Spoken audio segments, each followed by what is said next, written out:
Welcome to Recaply X, your movie recap in a flash. We bring the drama, the action, and the twists. In minutes, the movie starts with Steve, who narrates his story about what happened to him since he was young. He loved mines a lot, but an old man who guarded them always prevented him, so he would always run away and be scared of him. As he grew older, he became obsessed with a small project, Steve's Resort, but no one cared about it or wanted to fund his project. He was innovative and loved inventions, so he encouraged himself and decided to enter the mine of his dreams. He took his pickaxe, put on his helmet, and went to the mine. The old man was still there trying to stop him, but Steve passed him. He kept digging in the mine until he found two pieces he could combine. When he did so, a portal to another world opened, and it was called the Upper World. There he found strange animals, and Steve could shape it however he wanted.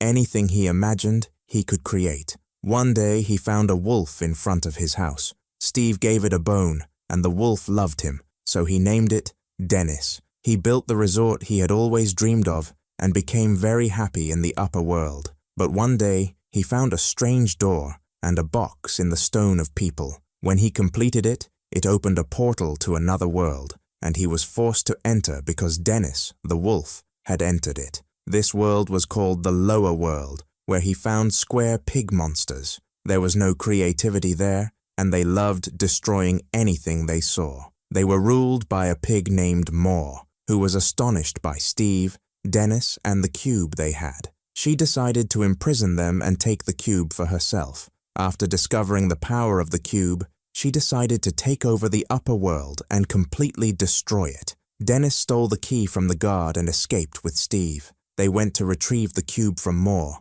but before they returned to the upper world, the guards found out, and Moore ordered them to capture them. Steve gave the cube to Dennis and told him to take it to his address on Earth because it was the safest place. The guards captured Steve, and some of them went after Dennis, but they couldn't catch him. Dennis took the cube to Steve's house and hid it under his waterbed. Then, we moved to a man named Garrett, who was a champion in electronic games in the 1980s and was nicknamed the Garbage Owner because he was the only one who could control the character in the game. However, he received a letter from the bank about foreclosing on his store because he was late on loan payments. He went to a storage auction to try to make a living. There, a man told him that the goods included a waterbed, some nuts, and an Atari console from 1978. Garrett was very interested because it would benefit his game store. The auction began, and Garrett won, but he gave the man a check and was advised not to cash it for 6 months because Garrett was broke. Garrett got angry afterward because he didn't find the game he wanted. He only found the cube. He was puzzled about how it ended up with him. Garrett left upset, and his car broke down on the way. Then, we moved to a woman named Natalie and her brother, Henry, who were going to the town where Garrett and Steve lived because she got a job opportunity at a potato factory there, and the house rent was cheap, so they could afford to live. This was after their mother's death, and they became self-reliant. Her brother loved innovation, drawing, and creativity. When they reached the house they rented, they met Dawn, the real estate agent, who welcomed them and gave Natalie a gift from the factory she would work at. Henry was scared of the animals on her truck, so she told him she worked at a zoo next to the real estate office to improve her income. Then she left them, and they started settling into the house. The next morning, Natalie prepared the most famous dish their mother used to make for them. Henry took it as a gift to school so his classmates would like him.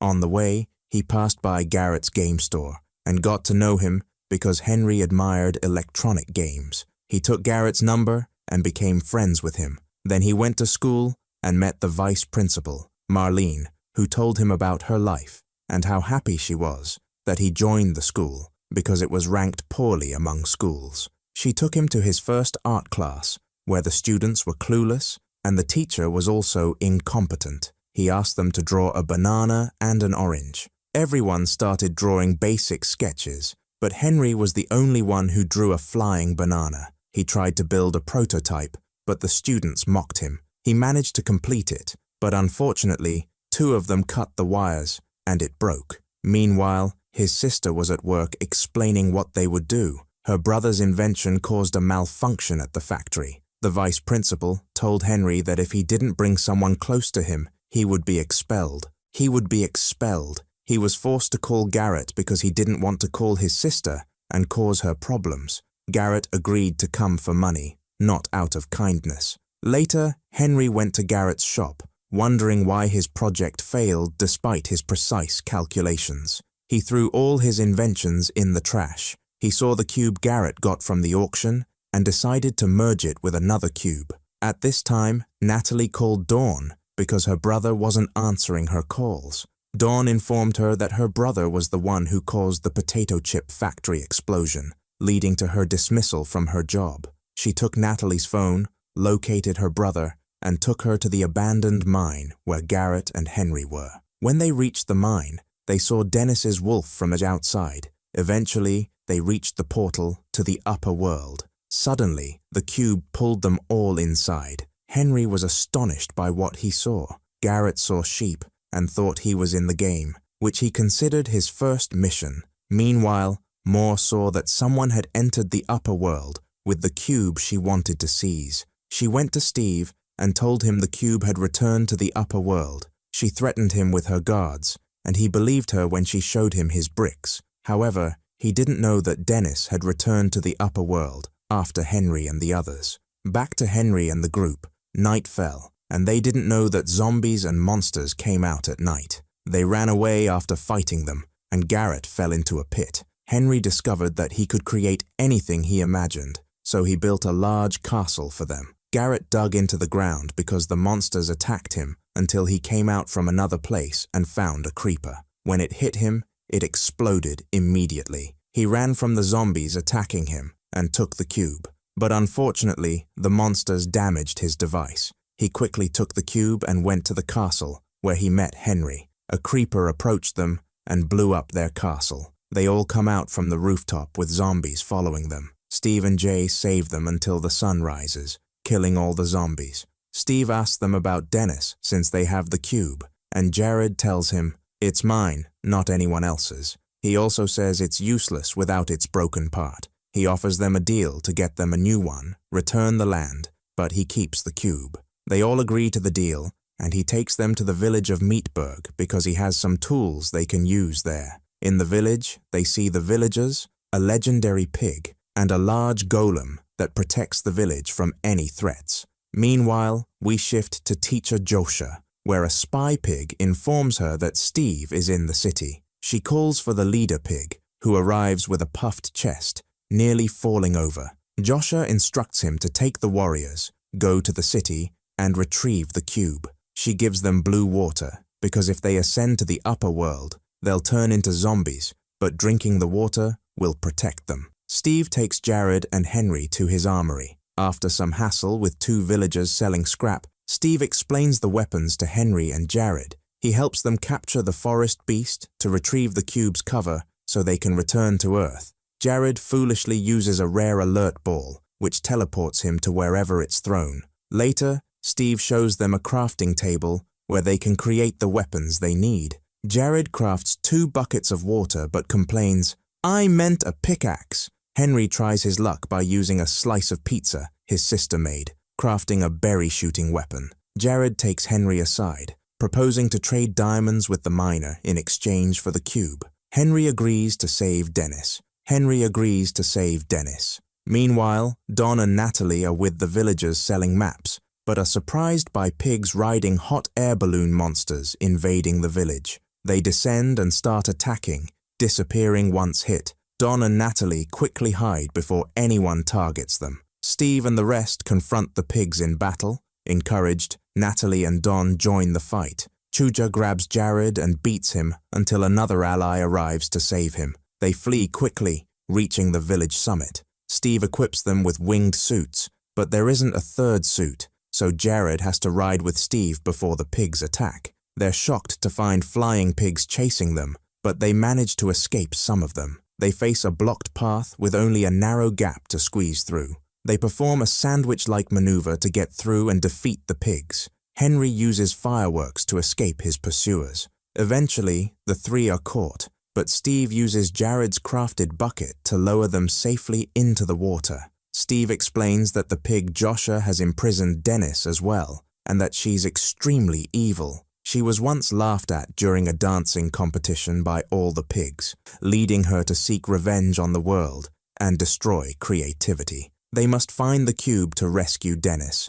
Jared recalls that he has the cube but needs diamonds first. Joshua, with the pig leader, realizes she's been betrayed and summons a giant beast to attack. Back to Don and Natalie, they're wandering the upper world, hoping the others are safe. On their way, they encounter Dennis as a wolf who tries to bite them. Don kindly gives him a bone, winning his affection. Steve and the group reach the diamond mine, where traps are set. Jared accidentally triggers them, causing chaos until they find the diamonds. They flee as the giant pig arrives, chasing them into a field Steve had cultivated. Jared pushes a cart for their escape, while Steve fights off creepers to detonate them. They manage to escape, blowing up the area with the pig inside. Henry gets angry, but Jared explains he needs the diamonds because he's broke and needs money for his toy shop. They proceed to the forest castle, housing the cube. They devise a plan to distract the guards while Henry retrieves the cube.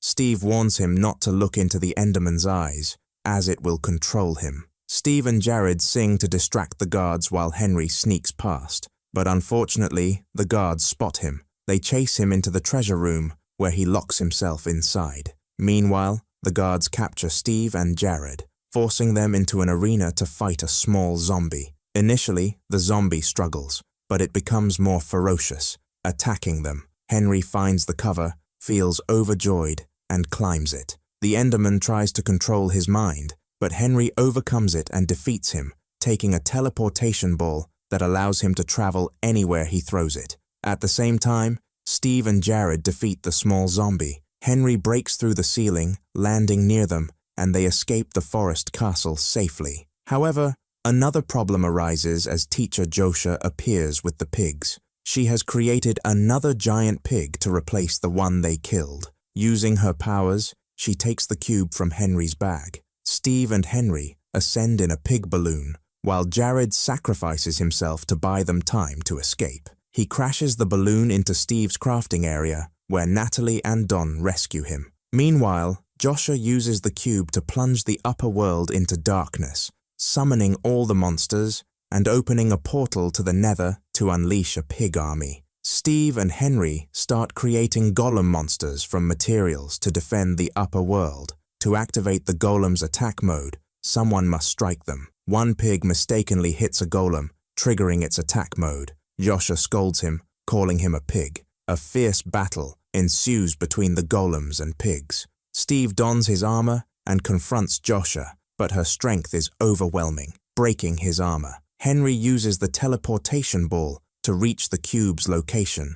Don, with Wolf Dennis and his friends, helps Natalie defeat the remaining pigs. The giant pig attacks Henry, knocking him down, but Jared saves him in a balloon. Jared fires at the cube's location, destroying it. The sun returns to the upper world, turning the pigs into zombies. Henry's upgraded golem defeats the giant pig, retrieving the cube. Steve finishes off Joshua, and the remaining pigs flee, and so they rescued the upper science from them. They repeat returning to planet Earth and how their love defiles it, wanting to stay with them. Natalie encourages Steve to go with them to Earth and make changes there. The idea appeals to him, and he goes with them. Indeed, Gert's shop becomes the best shop in town, and everyone goes there. Henry remade the flying suit and became famous at school, and Don placed the defilement in the zoo, which attracted many visitors. Natalie became a self-defense trainer